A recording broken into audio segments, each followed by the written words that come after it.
দর্শক, স্বাগত সবাইকে এনটিভির নিয়মিত আয়োজন আইএফআইসি ব্যাংক এই সময় অনুষ্ঠানে।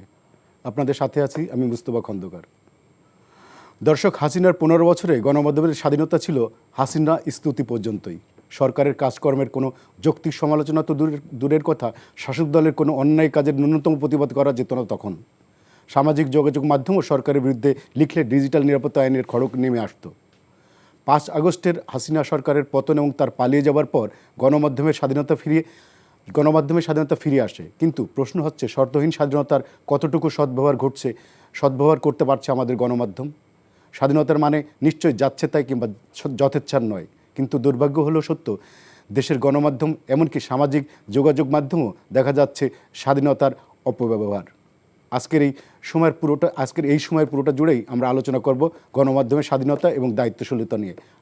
আমাদের সাথে আজকে আলোচনা যোগ দিয়েছেন কদরুদ্দিন শিশির, সম্পাদক দ্য ডিসেন্ট, এবং সাথে আছেন রেজাউল করিম রনি, চিন্তক এবং সম্পাদক জবান। আপনাদের দুজনকে স্বাগত আমাদের আজকের আলোচনায়। আমি কদরুদ্দিন শিশির আপনাকে দিয়ে শুরু করতে চাই মূল আলোচনাটা। সেটা হচ্ছে 5 আগস্টের ফ্যাসিস্ট রেজিমের পর গণমাধ্যম অবাধ স্বাধীনতা ভোগ করছে, এটা আমরা মোটামুটি কম বেশি সবাই জানি। সরকারের কোনো খবরদারি নাই, ডিজিটাল আইনের নিবর্তন যে আইনটা ছিল তারও কোনো ভয় নাই। তো এই যে অবাধ স্বাধীনতা, এটাকে আপনি কিভাবে দেখছেন? হ্যাঁ, অবাধ স্বাধীনতা, প্রথমে আমি যেটা করি যে এনটিভির জন্মদিন উপলক্ষে শুভেচ্ছা এনটিভি পরিবারকে। তো অবাধ স্বাধীনতা তো আমরা পজিটিভলি জেনারেলি দেখব, যে আমরা চাই আমরা 5 আগস্টের যে অভ্যুত্থান বলেন আর বিপ্লব বলেন, এটার পিছনে মানুষ স্বাধীনতার কামনা, যে কোনো বিষয়ে কথা বলতে পারার কিংবা আরও অন্যান্য অনেক স্বাধীনতা, চলাফেরার স্বাধীনতা, এগুলো মানুষ কামনা করছিল বলেই আসলে 5 আগস্টের ঘটনাটা ঘটে। কিন্তু স্বাধীনতার সাথে একটা রেসপন্সিবিলিটির ব্যাপার থাকে, যে আপনি চাইলেই আপনার মন যা চায় তা করতে চাইবেন বা যা করতে পারবেন তাই করবেন, এটা আসলে নাই। কারণ নিয়ম কানুন আইন এগুলো দ্বারা, এবং হচ্ছে এই যে আমরা রেসপন্সিবিলিটি যে শব্দটা বলি, দায়িত্বশীলতা, এগুলো দ্বারা আমাদের স্বাধীনতাটা নিয়ন্ত্রিত সব ক্ষেত্রে। সংবাদ মাধ্যম হলে সেই যে নিয়ন্ত্রণ বলতে হচ্ছে নিজেদের যে দায়িত্বশীলতার জায়গা থেকে আচরণ করা, এটা অন্য যে কোনো সাধারণ মানুষের চেয়ে অনেক বেশি কাম্য। কারণ একজন সাধারণ ব্যক্তি যদি একটা ইরেসপন্সিবল আচরণ করে, এটা দ্বারা কয়েকজন মানুষ হয়তো বা ক্ষতিগ্রস্ত হতে পারে। কিন্তু একটা মিডিয়া বা মিডিয়ার পুরা ইকোসিস্টেম, মানে পুরা দেশের মিডিয়া সমাজ সবাই যদি ইরেসপন্সিবল হয়ে উঠে, যেটা আমরা ফিল করি যে অনেক ক্ষেত্রেই অনেক ঘটনায় এবং জেনারেলি বেশিরভাগ ঘটনাই আমরা আমাদের সংবাদ মাধ্যমগুলোকে রেসপন্সিবল আচরণ করতে দেখি না। আমি যদি জাস্ট আমার ফিল্ডের কথাটা বলি, যে আমি আসলে খুব সংকীর্ণ ছোট একটা জায়গায় কাজ করে, এটা হলো যে ফেক নিউজ, মিসইনফরমেশন, ডিসইনফরমেশন এগুলো ছড়ানো এবং এগুলোর মানে কীভাবে ছড়াচ্ছে সেটা অবজার্ভ করা এবং কাউন্টার করা। তো এই জায়গায় আমরা দেখি যে 5 আগস্টের পরে বাংলাদেশের মেইন স্ট্রিম মিডিয়াতে 5 আগস্টের আগে যেরকম একপক্ষীয় ফেক নিউজ ছিল, যে ধরেন গভর্নমেন্টের পক্ষে কিংবা অপোজিশনের বিপক্ষে ফেক নিউজ ছড়াতো বেশি, এবং মিডিয়া সেগুলো অনেক ক্ষেত্রে ছড়াইতে ভূমিকা পালন করত, কিছু ক্ষেত্রে লিডিং ভূমিকা পালন করত। 5 আগস্টের পরে সেটা আসলে এই মানে মেইন স্ট্রিম মিডিয়া কর্তৃক ফেক নিউজ ছড়ানোটা বন্ধ হয়ে যায় নাই। হয়তো গভর্নমেন্টের পক্ষে বা বিপক্ষে ছড়াচ্ছে না, কিন্তু আদার্স নানান গোষ্ঠীর পক্ষে বিপক্ষে, এই মিডিয়া থেকেই fake news, disinformation, malinformation এগুলো ছড়ানো হচ্ছে।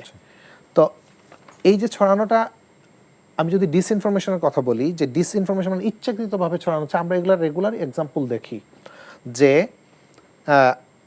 একদম জেনে বুঝে ফেক নিউজ কিংবা একটা নিউজকে এমনভাবে ফ্রেমিং করা হচ্ছে যাতে রিয়াল যে চিত্র ঘটনার সেটা সামনে আসতেছে না, সেটা অন্তরালে থেকে যাচ্ছে। আবার এটার অন্য একটা সাইড আছে, যেমন ধরেন যে কাউকে 5 আগস্টের আগে একটা পত্রিকা একজন গুরুত্বপূর্ণ রাজনৈতিক নেতাকে সে প্রতিদিন না হলে প্রতি সপ্তাহে মেলাইন করে রিপোর্ট ছাপাইতো, মানে হচ্ছে ধরেন যে সে আইএসআই এর সাথে মিশে মানে বৈঠক করতেছে, দেশকে ধ্বংসের দিকে নেওয়ার জন্য ষড়যন্ত্র করতেছে। আবার 5 আগস্টের ঠিক পরে এই একই ব্যক্তিকে নিয়ে একই পত্রিকায় রেগুলার কলাম এবং রিপোর্ট ছাপা হচ্ছে যে তিনি কতটা মহান এবং তিনি দায়িত্ব পেলে যে দেশকে কতটা এগিয়ে নিয়ে যাবেন। এই যে এটা এক ধরনের কিন্তু এই যে ইরেসপন্সিবল কি যে আপনি আগের ঘটনা এটা ঘটালেন, এটার কোনো ওই নিউজ কিন্তু আর এখন ফেক ওয়েবসাইটে নাই, ওই সংবাদ মাধ্যমগুলোর জাস্ট সময় চেঞ্জ হলো এবং তাদের বলিটাও চেঞ্জ হলো। সো এইভাবেই স্বাধীনতার ব্যবহার আমরা গণমাধ্যমে করতেছি, যেটা আসলে কাম্য না বলে মনে করি। রেজাউল করিম রনি, রাজনৈতিক দলগুলো অনেক সময় লাগামহীন বক্তব্য বিবৃতি দেয় মাঠে নানা রকম, সেগুলোর মধ্যে ম্যাক্সিমাম থাকে বিভিন্ন ধরনের ডিসইনফরমেশন, এবং এইগুলো আমরা পত্রিকায় হুবহু প্রকাশ করি। এইটা আপনি কতখানি মানে এথিক্যাল বলে মনে করেন? জি, ধন্যবাদ যে যেখান থেকে আমাদের শুনছেন, এবং এনটিভিকে শুভেচ্ছা। লম্বা সময়, প্রায় 2 দশকের বেশি সময়ে তার জার্নি, এর মধ্যে নানা উত্থান পতন, চ্যালেঞ্জিং সময় পার করেছেন। অনেকে যারা সহকর্মী ছিলেন, অনেকে দুনিয়াতে নাই, তাদেরকেও স্মরণ করছি। যারা কাজ করছেন সবার সুস্থতা, দীর্ঘ সুন্দর জীবন কামনা করছি। যাই হোক, আপনি যে প্রশ্নে অবতারণা করলেন সেদিকে যদি ফিরে দেখেন, প্রথমে তো মিডিয়া কথাটা আমরা যে ব্যবহার করি এইটার অনুবাদটা আমরা ঠিক করে নিই। মিডিয়া মানে গণমাধ্যম না, মিডিয়া মানে প্রচার যন্ত্র। সেই প্রচার যন্ত্রের কোনো নিরপেক্ষতা থাকে না, প্রচার যন্ত্র অলওয়েজ পক্ষপাত দুষ্ট হয়। হ্যাঁ, এবং এই প্রচার যন্ত্র বাংলাদেশে সাংবাদিকতায় যেটা এতদিন পর্যন্ত উৎপাদন করছে, যেটাকে আমরা মিস ইনফরমেশন, ডিসইনফরমেশন বলতেছি, এটা আসলে শুধুমাত্র এইভাবে বললে হবে না, এটা পার্ট অফ দেয়ার ডিসিশন। একটা উদাহরণ দিই, 5 তারিখের পরে ইন্ডিয়া আমাদের ব্যাপারে যে ইন্ডাস্ট্রিয়াল স্কেলে যে ডিসইনফরমেশন, মিস ইনফরমেশন ছড়াচ্ছে, সেটাকে আমরা আমাদের যতটুকু সামর্থ্য সেটা নিয়ে আমরা কাউন্টার করার চেষ্টা করছি। আমাদের সরকারের প্রেস উইং তারা চেষ্টা করছে, বাইরের আমাদের যারা ডায়াসপোরা কমিউনিটি তারা চেষ্টা করছে। তো এবং এখানে যারা ফ্যাক্ট চেক নিয়ে কাজ করে, এই শিশির ভাইদের মতো, তারা চেষ্টা করছে। সব মিলে আমরা চেষ্টা করছি, কিন্তু এইটার পলিটিক্সটা আমরা যদি খেয়াল করি তাহলে দেখবো এটা শুধুমাত্র ভুয়া তথ্য, মিথ্যা তথ্য উৎপাদনের মামলা না। এটা হলো ইন্ডিয়ার যে ফরেন পলিসি, সেই ফরেন পলিসি হলো সে আওয়ামী লীগ ছাড়া অন্য কাউকে বন্ধু মনে করে না বাংলাদেশে। ফলে যেহেতু আওয়ামী লীগ নাই এখানে, পালাতক, ফলে আওয়ামী লীগকে পুনর্বাসনের তার যে প্রকল্পের জন্য যা যা দরকার সে সবই করে। ফলে এখানে মিস ইনফরমেশন আমরা বলতেছি, এটা ডিসইনফরমেশন আমরা বলতেছি, কিন্তু দেখা যাবে এইটা তার পলিটিক্যাল মানে ফরেন পলিসির পার্ট আকারে সে করতেছে, ডিউটি আকারে করতেছে। এবং এটা শুধুমাত্র যে সোশ্যাল মিডিয়াতে করতেছে তা না, মেইন স্ট্রিম মিডিয়াতে করতেছে। এইবার মেইন স্ট্রিম মিডিয়াতে আমি কতগুলো নিউজ দেখার চেষ্টা করছিলাম ওই সময় বোঝার জন্য, যে রেফারেন্সগুলো দেওয়া হচ্ছে, রেফারেন্সগুলো কিন্তু দেওয়া হচ্ছে বাংলাদেশের আউটলেট ব্যবহার করেই। যেমন ধরেন, কোনো এক গ্রামের হিন্দু শিক্ষককে পেটানো হলো, এইভাবে নিউজ করা হলো যে অমুক হিন্দু শিক্ষককে পেটালেন অমুকরা। দেখা গেল হিন্দু শিক্ষক, ঠিক আছে, সে আওয়ামী লীগের নেতা ছিল।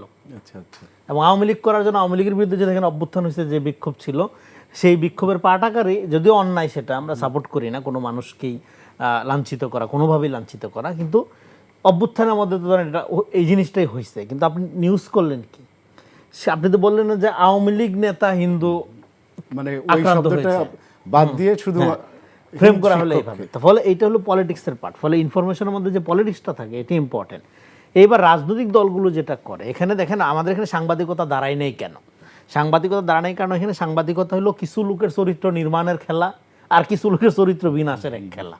সাংবাদিকতা আপনি যদি পলিটিক্যাল রিপোর্টিং বলেন, পলিটিক্যাল বলেন, আমার মোটা দাগে 2-4টা ব্যতিক্রম আছে। আমি বলছি মোটা দাগে ট্রেনটাকে এক দলের চরিত্র হনন করব, আরেক দলের চরিত্র গঠন করব, এবং দুইটার জন্য সত্য মিথ্যার কোনো বালাই নেই এতে। হ্যাঁ, এবং এই ইন্ডাস্ট্রিয়াল প্রক্রিয়া যখন শুরু করে, তখন একদল দালাল সাংবাদিক, দালাল বুদ্ধিজীবীর জন্ম হয়, যারা সমাজের পুরা মোরাল স্ট্যান্ডার্ডকে ধ্বংস করে ফেলে। যেইটা আপনি দেখেন গত 15-16 বছরে আওয়ামী লীগের ফ্যাসিবাদটা শুধু যে অস্ত্র, বন্দুক, গুম, খুন, ভায়োলেন্সের উপর টিকে ছিল তা না, তার যে কালচারাল বুদ্ধিবৃত্তিক আপনার উইপেনগুলো খুবই স্ট্রংলি এই সমাজে কিভাবে ন্যারেট করছে, মিডিয়া ইন্ডাস্ট্রি এটাকে আঞ্জাম দিয়েছে, এটাকে সরবরাহ করেছে নানাভাবে, খুব সুন্দরভাবে। ফলে এই জিনিসটা যদি আমরা বুঝতে পারি, তাহলে দেখা যাবে যে আমরা মিডিয়ার ব্যাপারে যে খুব আশাবাদী হই, অবসেসড হই, এটা হওয়ার কোনো সুযোগ নাই। মেইন স্ট্রিম মিডিয়া কেন? কারণ মেইন স্ট্রিম মিডিয়া এক ধরনের গণতান্ত্রিক পরিবেশ পেলে সে হয়তো চেষ্টা করতে পারে, কিন্তু গণতান্ত্রিক পরিবেশ যখন আমাদের এরকম তৃতীয় বিশ্বের দেশগুলোতে বারবারই আপনার ধরেন একটা প্রশ্নবিদ্ধ জায়গায় থাকে, তখন মেইন স্ট্রিম মিডিয়া আসলে কিছু করতে পারে না চাইলেও। তাকে কারণ হলো তার যে এস্টাবলিশমেন্টটা, তার বিজনেস সব মিলে এটা অলওয়েজ পলিটিক্যাল এমন লিঙ্ক থাকে, তার পক্ষে আসলে জনবান্ধব হওয়া সম্ভব না, গণমাধ্যম হওয়া সম্ভব হয় না, তাকে কখনো না কখনো প্রচার যন্ত্র হয়ে উঠতে হয়। হ্যাঁ, ফলে তার সুবিধার জন্য ধরেন 5 তারিখের আগ পর্যন্ত যাকে ভিলেন হিসাবে, এমন ভিলেন হিসেবে প্রচার করা ছিল, 5 তারিখ দুপুরবেলা দেখেন তার বক্তব্য ছাড়া কোনো চ্যানেলের স্ক্রিন আপনার দেখা গেল না, সব স্ক্রিনে তার বক্সে কি বলছে, আমার বক্তব্য এখন প্রচার কর, বলে নাই তো, নিজ দায়িত্বে আপনি সব বিএনপি হয়ে গেল, বিএনপি তো বলে নাই। তো এই যে ব্যাপারটা, এটার দিয়ে আপনি বুঝতে পারেন যে এখানে আমাদের যেটা দরকার ইন্ডিপেন্ডেন্ট ছোট ছোট মিডিয়া দরকার। মেইন স্ট্রিম মিডিয়ার উপর মানুষের কোনো আস্থা নেই, মানুষ দেখে তারপরেও দেখে, দেখে কি অভ্যাসের কারণে দেখে। হ্যাঁ, আস্থাটা চলে গেছে, এই আস্থাটা ফেরত আসবে 5 তারিখের পরে, আমরা যদি ওই দায়িত্বশীলতার জায়গায় ফিরতে পারি, ফেরত আনা সম্ভব। কিন্তু আসলে মেইন স্ট্রিম মিডিয়ার কথা যদি মানুষ বিশ্বাস করে তাহলে তো গণঅভ্যুত্থানই হয় না। গণঅভ্যুত্থানের ফলে আপনার যারা এই ধরনের প্রচার এবং ইন্ডাস্ট্রিয়াল লেভেলের আপনার এই ধরনের গণবিরোধী গণমাধ্যম হওয়ার চেষ্টা করে, তাদের অভ্যুত্থানের ব্যাপারটা মনে রাখা দরকার। ফলে আমাদের এখানে যেটা দরকার, আপনার বড় বড় মিডিয়াগুলোকে আমি বলবো যে হ্যাঁ, আপনারা যদি রিয়েলি আপনাদের দায়বদ্ধতার জায়গা ফিল করেন এবং প্রাতিষ্ঠানিক সীমাবদ্ধতার জায়গা ফিল করেন, যেটা ইন্ডিয়া এবং অন্যান্য দেশেও আছে, ছোট ছোট ইন্ডিপেন্ডেন্ট মিডিয়াকে সহযোগিতা করার একটা ধরেন খাত বা প্রজেক্ট বা প্রকল্প থাকে। ইন্ডিপেন্ডেন্ট মিডিয়া, হ্যাঁ, স্ক্রলিনের মতো, দ্য ওয়ারিনের মতো, এই মিডিয়াগুলো রিয়েলি জনগণ, এবং জনগণও যদি এটার সাথে সংযুক্ত হয়, জনগণ যদি একটা পেমেন্ট সিস্টেমের মধ্যে আসে, ধরেন সে পড়বে, ওকে মাসে সে 10 টাকা বিকাশ করবে ওইটাকে, হ্যাঁ, তাহলে যদি আপনি মিডিয়া করেন, সেটা অনেক বেশি গণমাধ্যম আমরা বলতে পারবো সেটাকে। আচ্ছা, শিশির, সেটা হচ্ছে আমরা দেখছি যে এই ইদানিং ফটো কার্ডের এক ধরনের ট্রেন্ড চলছে বিভিন্ন পত্রপত্রিকায়। এটা এবং অনেক সময় দেখা যাচ্ছে যে কিছু স্বার্থান্বেষী মানে ইন্টারেস্টেড পার্টি সেই কোনো বড় ধরনের চ্যানেল কিংবা পত্রিকার লোগো এবং ওই ফ্রেমটা ব্যবহার করে, টেমপ্লেটটা ব্যবহার করে নিজেদের মতো করে টেক্সট দিয়ে ছড়ায় দিচ্ছে। তো এই যে প্রবণতাটা, এইটাকে করার জন্য মানে আপনার মোকাবেলা করার জন্য, কিন্তু অনুৎসাহিত করার জন্য, কিংবা এদের কোনো সরকারের কোনো মেকানিজম তো দেখছি কাজ করছে না। এবং আমি দেখছি আপনি অনেক বিষয়গুলো ধরিয়ে দিচ্ছেন, কিন্তু এটা তো চলছে কেন? তাহলে কি সরকার এই নিষ্ক্রিয়তা কেন? সরকারের কয়েকটা রেগুলেটরি বডি তো আছে এগুলোর জন্য। আচ্ছা, এই ক্ষেত্রে আমি একটা জিনিস বলি যে ফেক নিউজের জাস্ট একটা ট্রেন্ডের কথা আপনি বললেন যে এই টাইপের কিছু ফেক নিউজ ছড়ায়, এবং আরও অনেক কিছু আছে, অনেক ধরনের ফেক নিউজ, অনেক টেকনিকে, অনেক কৌশলে ছড়ানো হয়। সো ইজিয়েস্ট টেকনিকটা হচ্ছে ওই যে ফটো কার্ডের কথা বললেন, যে আমার মন মতো করে একটা ফটো কার্ড যে কোনো একটা মিডিয়া থেকে নিয়ে ওখানে আমার মন মতো কিছু টেক্সট বসিয়ে দিয়ে মানুষকে, যারা কম শিক্ষিত এবং বাংলাদেশের আসলে ইন্টারনেট ব্যবহার করা বেশিরভাগ মানুষই হচ্ছেন কম ক্রিটিক্যাল, যে ধরেন গ্রামের একজন মানুষ, তিনি হচ্ছে একটা ইন্টারনেট ফ্রি টাইমে জাস্ট খালি স্ক্রল করেন। আমি অনেকটা দেখছি এরকম এক্সপেরিমেন্ট করে, যে তিনি যদি 20টা পোস্ট তার ফেসবুক ফিডে 20টা পোস্ট যদি উনি স্ক্রল করে যান, 15টা 20টা উনি জাস্ট শেয়ার করেন, দেখেন শেয়ার করেন, দেখে একটা লাইক দিয়ে শেয়ার করেন। সো এই মানুষগুলো ওনারা যা দেখেন তাই বিশ্বাস করেন, এবং বিশ্বাস করেন বলেই শেয়ার করেন, কারণ মনে করেন যে এটা সত্য এবং জানা উচিত অন্যের। তো এই ধরনের মানুষই বেশি, তাদেরকে বিভ্রান্ত করার জন্য ওই যে সিম্পল টেকনিকে ছড়ানো ফেক নিউজই এনাফ। এইটা মোকাবেলার জন্য আমি যেটা বলবো যে এটা শুধুমাত্র সরকারের কিংবা বা ধরেন যে খালি কোনো স্পেসিফিক মেকানিজম, তাৎক্ষণিক কোনো মেকানিজম গ্রহণ করে এইটা বন্ধ করতে পারবেন না, এই টেন্ডেন্সিটা বা এই যে মানুষগুলো, তাদেরকে আপনি সচেতন, তাদেরকে বুঝাইতে পারবেন না এটা ফেক নিউজ কি ফেক না। এটার জন্য যেটা দরকার আমি মনে করি সেটা হচ্ছে যে 5 আগস্টের পরে আগে আমরা বাংলাদেশে এইরকম মানুষদেরকে নিয়ন্ত্রণ করার জন্য আইন ছিল, ভয় ছিল, সরকার কিংবা লোকাল পলিটিক্যাল ক্যাডার ছিল, যে এইটা যদি অমুক সরকার বা অমুকের বিপক্ষে যায়, সে গণধুলাই দেবে নিয়ে বাড়িতে উঠায় নিয়ে, কিংবা পুলিশকে ধরায় দেবে মামলা একটা দিয়ে। এই আতঙ্কগুলো এখন নেই। সো বাংলাদেশে আপনি খেয়াল করবেন যে ইন্টারনেট পেনেট্রেশনের যে ম্যাস লেভেল ইন্টারনেট পেনেট্রেশনটা ঘটছে 2010 সালের পরে, এবং এই সময়টা থেকেই কিন্তু আমাদের আস্তে আস্তে ফ্যাসিজমের দিকে বা এই যে কর্তৃত্ববাদী সরকারের নিয়ন্ত্রণটা আস্তে আস্তে বাড়তে থাকে। সো একই সাথে ইন্টারনেট পেনেট্রেশন বাড়ছে, কর্তৃত্ববাদী সরকারের কর্তৃত্বপরায়ণতা বাড়ছে, মানুষজন ওইটার সাথে সমান্তরালে নিয়ন্ত্রিত থাকছে। এবং 5 আগস্টের পরে হট করে যখন স্বাধীন হইল, এই মানুষগুলা 10 সাল থেকে যারা বা এর একটু আগে থেকে বাংলাদেশে যারা ইন্টারনেট ব্যবহার করা শুরু করছে, তাদের হঠাৎ করে মনে করলো যে এই তো আমি যা পাই তা এখন শেয়ার করতে পারি, তা বলতে পারি, এটা ভালো। কিন্তু সমস্যা হলো এই যখন ইন্টারনেট পেনেট্রেশন শুরু হয়েছে আজকে 25 সাল, প্রায় ধরেন যে 10 সাল থেকে 25 সাল যদি ধরি 15 বছর ধরে আমাদের কোনো ন্যাশনাল লেভেলে মিডিয়া লিটারেসি বা digital literacy campaign education programme নেওয়া হয় নাই। যে লোকটার বয়স 40, তিনি 2010 সালে মোবাইলটা পাইছেন এবং এরপর ইউজ করা শুরু করছেন, তার কিন্তু স্কুল কলেজ বা কোনো জায়গায় এটা নতুন যে একটা টেকনোলজি এটার ব্যাপারে জানা বোঝা, এটার পজিটিভ নেগেটিভ জিনিসগুলো জানার কোনো সুযোগ নাই। স্কুল লেভেলে কিছু ছেলে মেয়েদের জন্য সরকার 2-3 বছর আগে থেকে একটা ছোট, যেটা অকার্যকর আমি যেটা ফিল করছি, কারণ হচ্ছে এটা ভালো করে মানে ইমপ্লিমেন্ট করা হয় না, এই মিডিয়া লিটারেসির কিছু টেক্সট ইনক্লুড করছিল, কিন্তু সেটা হচ্ছে ধরেন যে এই ফ্রেশ যারা একদম ছোট ইয়াং জেনারেশনের জেনজি এরা হয়তো কিছুটা পাইছে, কিন্তু যার বয়স 30 ছিল 40 ছিল 2010-এর পর থেকে এরা কিন্তু কোনো জায়গায় media literacy, digital literacy, information literacy এগুলো নিয়ে তার কোনো ধারণা নাই।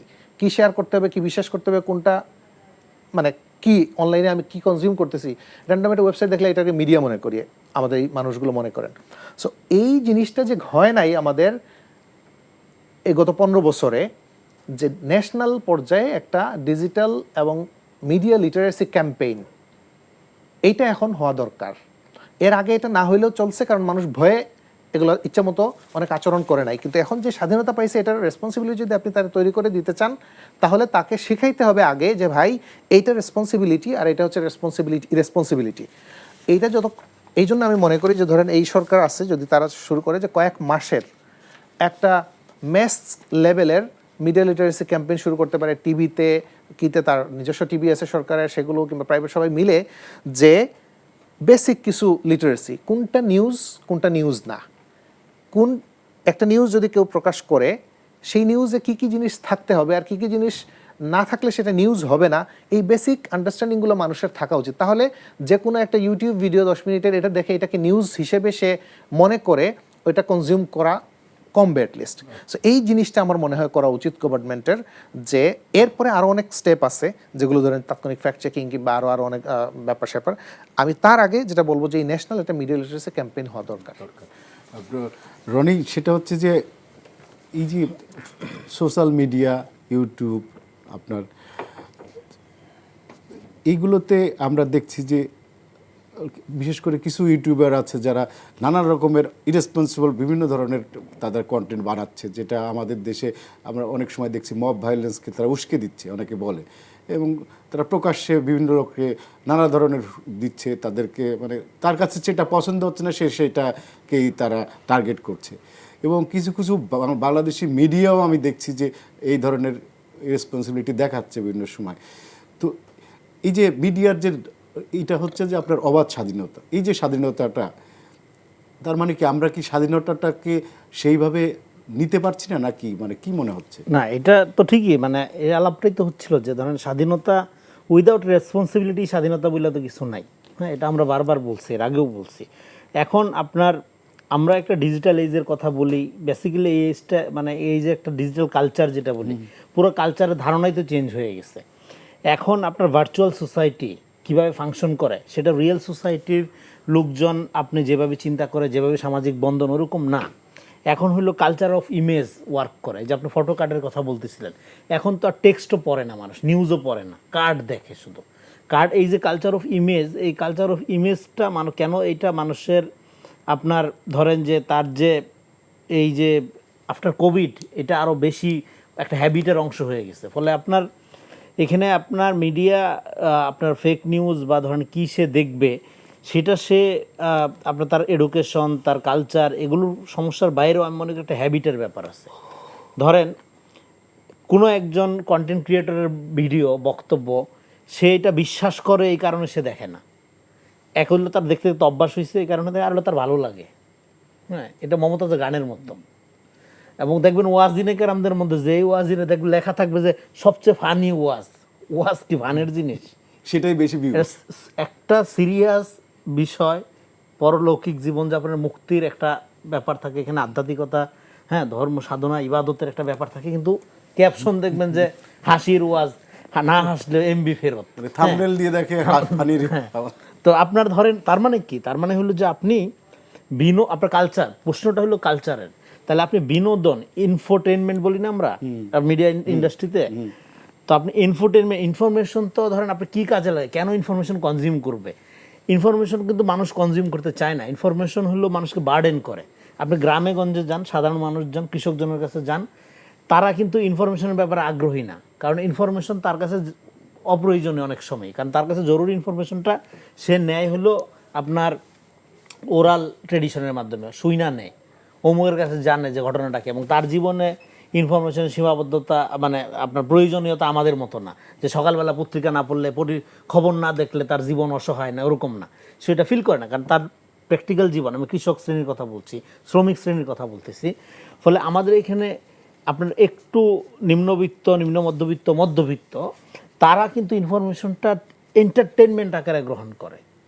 ধরেন এই যে এত সিরিয়াস কথাবার্তা বলে টেলিভিশনে, হ্যাঁ, ভাইরাল হয় কোনটা, যেটা ওর কাছে মজা লাগে, আমি মজা করার জন্য আসি নাকি এত মধ্যরাতে, হ্যাঁ, তো সিরিয়াস বিষয়গুলোকে, ফলে আপনার ইনফরমেশনের এই যে কালচারের সাথে এর যে রিলেশনটা, তো ফলে আপনার এই যে এখন কালচার অফ ইমেজের মধ্যে চলে যাচ্ছেন, আপনি সময় দিবেন না, কিন্তু যত দ্রুত পারেন যত বেশি মজাটা আপনি নিয়ে নেবেন, সেই অনুযায়ী আমরা যে মিডিয়া শেপ দিচ্ছি, সেক্ষেত্রে মিডিয়ার যে গুরুত্বপূর্ণ যে আলাপটা তুলতে হবে সেটা হলো মিডিয়ার কাজটা তো জনগণকে এডুকেটেড করা, তা না করে জনগণ যে প্রপার এডুকেটেড না এইটার সুযোগ নিয়ে আপনি কেওয়াস তৈরি করবেন, কার্ট কালচার চালু করবেন, কালচার অফ ইমেজ চালু করবেন, সেটা তো ডেঞ্জারাস। এটা নিউ ইয়র্ক টাইমস করে, ধরেন অনুক মিডিয়া করে, আপনি এটা করতে পারবেন না আমার দেশে, কারণ আপনার দেশের, আমি যেটা বলতেছি, আপনার দেশের সোসাইটি এটার ইম্প্যাক্টটা নেগেটিভলি হচ্ছে কিনা আপনার চিন্তা করতে হবে কোনো একটা কিছু শুরু করার আগে, হ্যাঁ।